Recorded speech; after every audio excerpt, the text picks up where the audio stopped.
गिलगित बल्तिस्तान में एक अफसोसनाक हादसा पेश आया। खास मुकामात तो ये है ना जहाँ पर इतनी गहरी खाइयाँ है जहाँ पे इंसान की तलाश मुमकिन नहीं होती है। वो गाड़ी वाकईतन एक ऐसी जगह में थी जहाँ महीने तक भी गाड़ी की तलाश मुमकिन नहीं थी। खाई के हवाले से बताएगा और कितना वक्त लगा। जगह थी बहुत एक गहराई में थी, तकरीबन इसको हम काउंट करें तो 450-500 फीट की ये गहराई थी। जन्नत जैसी वादी को देखने के लिए पूरे सिरात से गुजर के आना पड़ता है। MYK न्यूज की वीडियोस देखने के लिए हमारा चैनल सब्सक्राइब कीजिए। नाज़रीन कराम, गिलगित बल्तिस्तान में एक अफसोसनाक हादसा पेश आया। जुगलोट सिकंदर रोड के मकाम पर ये हादसा पेश आया।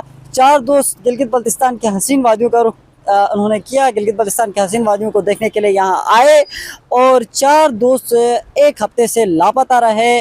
उनकी गाड़ी हादसे का शिकार हो गई। आखिरकार उनकी गाड़ी और उनकी डेड बॉडीज मिल चुकी हैं और उनके आबाई इलाकों तक पहुँचा दी गई हैं। इस सिलसिले में हम बात करेंगे। हमारे साथ सीनियर सहाफ़ी गिलगित बल्तिस्तान के मंदर शिबली साहब मौजूद हैं कि आखिर इस हादसे के पीछे वजूहात क्या है, ये इतनी टाइम कितना क्यों लगा इस हादसे में, इस वाक़े में कि इन लोगों तक पहुंचने के लिए। इनकी गाड़ी जो है वो जिस मकाम पर हादसे का शिकार हुई इंतहाई दूर अफ्तादा और इंतहाई गहरी खाई थी। इस हवाले से बात करेंगे। मंजर साहब, आपका शुक्रिया, आपने वक्त दिया। मंजर साहब, बताइएगा कि ये जो हादसा पेश आया, अफसोसनाक हादसा, गंज पड़ी के मकाम पर ये गहरी खाई में एक कार जा गिरी, आखिर आप क्या समझते हैं इतनी ताख़ीर क्यों हुई? तकरीबन 1 हफ्ते का वक्त लगा इन दोस्तों को ढूंढने में, इस हादसे तक पहुंचने में। शुक्रिया मुबारक साहब। देखें कि हम चूँकि इस फील्ड को रिपोर्ट करते रहे शुरू से, हादसात को गिलगित बल्तिस्तान में रहते हैं तो ये पहाड़ी इलाका है, यहाँ पे हादसात कुछ ज़्यादा रूनुमा होते हैं। जब आपने ताख़ीर की बात की तो ताख़ीर चूँकि स्कर्दू रोड पे जो हमारा अक्सर ये जैसा रोड पे हमारा भी ट्रेवल होता है, तो बास मुकामात तो ये है ना जहाँ पर इतनी गहरी खाइयाँ है जहाँ पे इंसान की तलाश मुमकिन नहीं होती है और नज़र नहीं पड़ती है। वहाँ से एक हाईवे है, जैसे हमें और आप एक सड़क पे खड़े हैं, यहाँ से बिल्कुल बैक साइड पे खाई है। इस इधर से गुजरने वाला इंसान जो है इस खाई के ऊपर उसकी नज़र नहीं पड़ती है। जब वो रोड, क्योंकि वो उसके गाड़ी में ट्रैवल करना, ट्रक में, बस में, वैन में, कार में, तो सबसे बड़ा इशू यह था चूँकि फिर उनके पेरेंट्स की जानिब से गुजरात में जो से ताल्लुक़ रखने ये बच्चे थे, जवान थे, नौजवान, इनके पेरेंट्स की तरफ से बड़ी अपीलें आई। फिर गिलगित बल्तिस्तान हुकूमत ने नोटिस दिया। नोटिस देने के बाद काफ़ी तलाश के बाद वो गाड़ी वाक़ईतन एक ऐसी जगह में थी जहाँ आम अगर प्रॉपर तलाश ना होते तो वो 1 महीने तक भी उन बच्चों की तलाश या उन डेड बॉडीज़ की तलाश, उस गाड़ी की तलाश मुमकिन नहीं थी। क्योंकि दरिया स्कार्दू जो इंडस रिवर सिस्टम का हिस्सा, इंडस रिवर है, इसके अंदर हमने यहाँ तक भी देखा है बसें गई है 40-40, 50-50 पैसेंजर के साथ। कुछ बॉडीज़ तो मिल गई लेकिन बसेस जो है ना आज तक वहाँ पे वापस बरामद नहीं हुई है। ये इतनी गहरी दरिया है, पहाड़ी इलाका है। आपने जैसे अपने इंट्रो में बता दिया मुबारक साहब के गिलगित बल्तिस्तान की जन्नत जैसी वादी को देखने के लिए लोग यहाँ पर आते हैं सयाहत की गरज से और वो हादसात का शिकार होते हैं। लेकिन जन्नत जैसी वादी को देखने के लिए पूरे सिरात से गुजर के आना पड़ता है। ये पहाड़ी इलाके हैं, यहाँ पे मोटरवेज नहीं है, हाईवेज नहीं है। अगर हम जैसा रोड, स्कर्दू रोड की जो स्कर्दू रोड की बात करते हैं तो उस रोड की पोजीशन तो बिल्कुल इस तरह है जैसे बहुत ज़्यादा मोड़ है, प्रोटेक्शंस वॉल्स अभी तक नहीं बनी है। हाईवे तो बन गए या नाम के, मतलब उस पर कोई 40 अरब रुपये उस पर खर्च भी हुए। लोगों की कंप्लेंट्स भी है, टूरिस्ट की भी कंप्लेंट्स है, मुकामी लोगों की भी, कि ये सड़क जो है वो तो मौत का कुआं बना हुआ है। ये शारा जो तो नहीं बनी है बल्कि एक मौत का कुआं बनी है।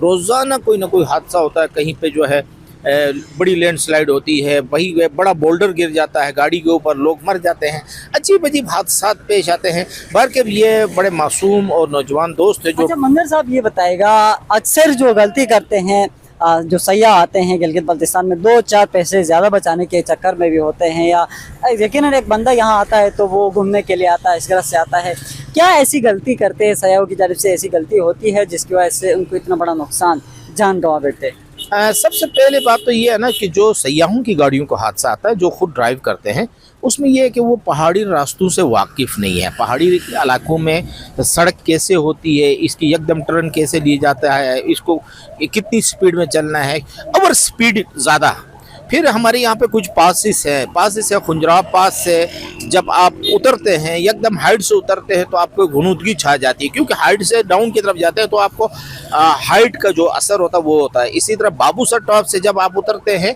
तो देखिए कि एकदम आप 14,000 फीट से 3,500 फीट तक डाउन हो जाते हैं सिर्फ 40 किलोमीटर के अंदर।